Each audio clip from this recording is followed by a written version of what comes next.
Good evening, folks. Welcome back to Canadian Freedom. Right? Tonight, quick little video. Just got the news. It's starting to spread on X and some of the real news around the world. Tucker Carlson has been spotted in Russia.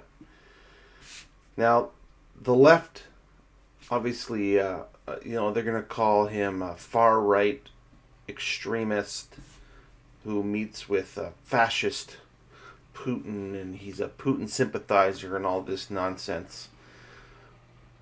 But when you think about it, the West is somewhat entangled in this war, propping up Zelensky and funneling millions, and in the U.S. case, billions of dollars to the Ukraine to fight a war against Russia.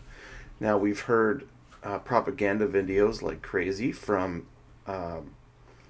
CBC and other legacy media with Zelensky, little news clip bites from any speeches or talks when he's here or when he's talking to other world leaders.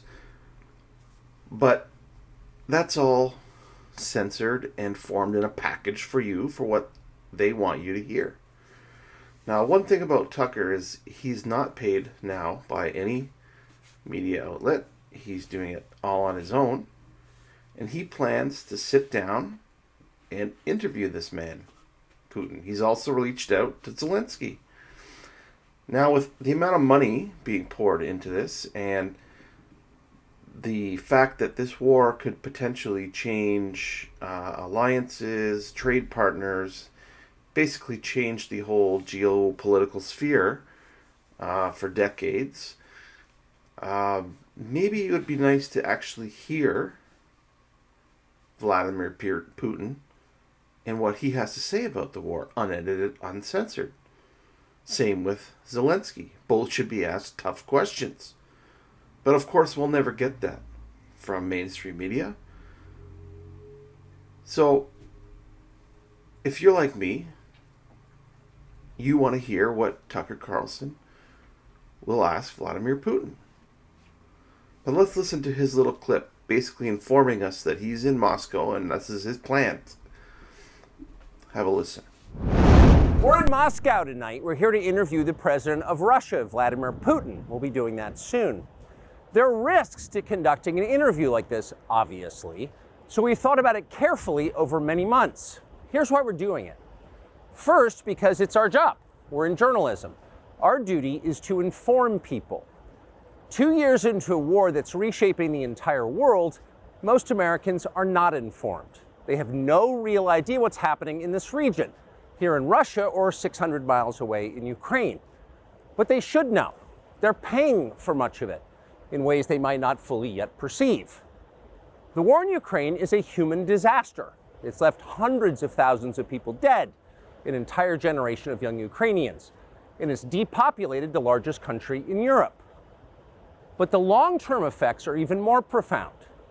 This war has utterly reshaped the global military and trade alliances, and the sanctions that followed have as well.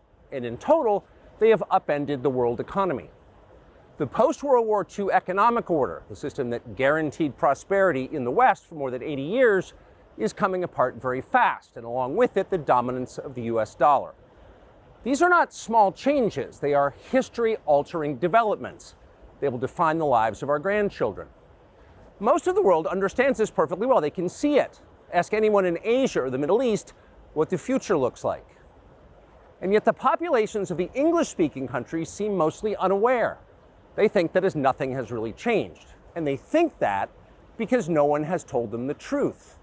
Their media outlets are corrupt. They lie to their readers and viewers. And they do that mostly by omission.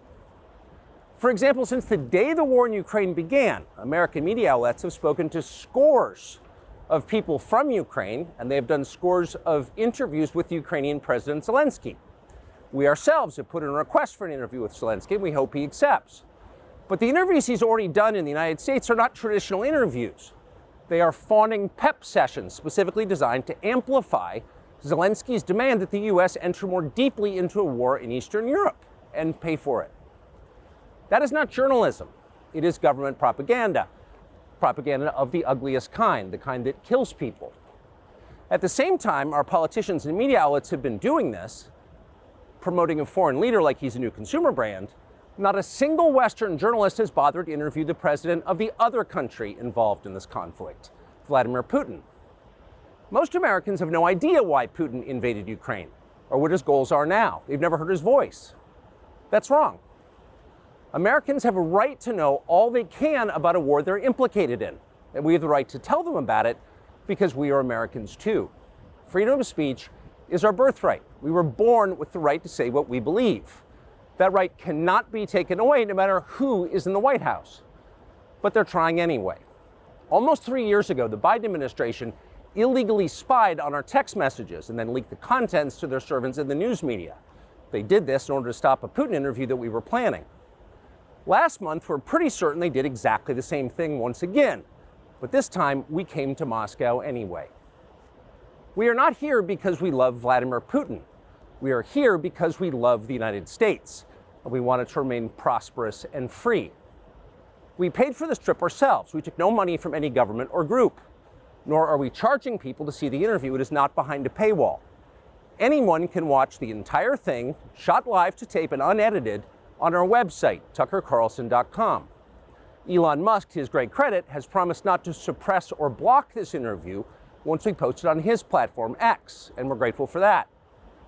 Western governments, by contrast, will certainly do their best to censor this video on other less principled platforms because that's what they do. They are afraid of information they can't control. But you have no reason to be afraid of it. We are not encouraging you to agree with what Putin may say in this interview, but we are urging you to watch it. You should know as much as you can. And then, like a free citizen and not a slave, you can decide for yourself. Thanks. Wow, I'm excited. I think this is absolutely exciting. I think this is a great opportunity to hear from, one of the world's most interesting characters and leaders. And, the reasoning that he'll give for creating this war. And, if there's another side than from what we've heard in the media. I think it's great that Tucker is going to allow it to be viewed unedited and free. Same with Elon Musk on X. Because the job of the media and journalists is supposed to be unbiased, free facts. Give us information as the citizen population, and then we decide from those facts what to think. That's what media is supposed to do. Now, that's been a long time in this country since we've had that. Unless you are smart enough to subscribe to some more independent, smaller medias that we currently have in Canada. This is why more and more people are turning to YouTube and some of these other news outlets. What do you think about Tucker Carlson doing an interview with Vladimir Putin? Is he a Putin sympathizer, like the left will try to convince you that he is? Or is he just a straight-up journalist that wants to ask straight-up questions and get information out and let people decide? Because that's what it sounds like to me. Let me know what you think. Please like, subscribe, share this video, anything you can do to help. Again, like I always say, certain topics, titles, wording on YouTube in Canada is now censored by the CRTC/liberal government, and they like to bury certain videos and call it misinformation or disinformation because it's not necessarily what they want you to hear and see. Thanks again. Have a good night, and I'll see you next time on Canadian Freedom. Right?